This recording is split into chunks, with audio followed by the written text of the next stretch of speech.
Okay lang. Ano nga ulit pangalan mo? Johnny. Johnny, no? Saan ka sa atin, Johnny? Ako Johnny. Taga saan ka sa atin? Cavite. Cavite?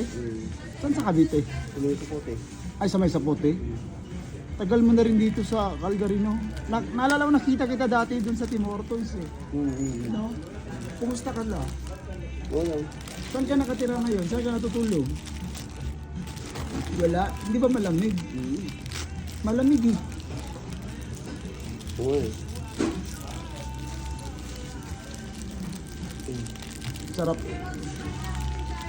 Nakita kita last time dun sa dun sa Tim Hortons. Saka minsan nakikita kita dun sa daan. Saan yung mga gamit mo? Wala nga. Isa na pupunta lang. Oo. Wala ka naman. Pero di ba may shelter naman kayo? Ayun. So saan ka natutulog pag malamig? Wala, dito lang. Gabi-gabi. Sa tabi-tabi lang? Eh paano yan ang lamig? Kaya lang? Wala kayo. Wala kang plano umuwi sa Pilipinas? Wala rin. Wala kang pera eh. Bagay, wala ka na mga ID, no? So saan ka nakapilan, saan ka nakakuha ng pambili niyan? Humihingi ka? Pero may nagbibigay naman.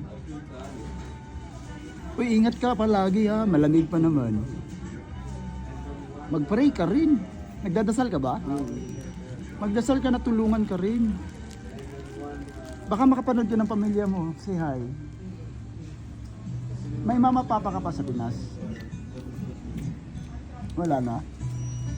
Kapatid? Oh, sige na, ingat ka palagi ha. Ayan. Ano pangalan ulit mo? Johnny. Apelido mo? Magdang. Ha? Magdang. Oh, Johnny lang. Oh, okay. Johnny, salamat ha. Sige.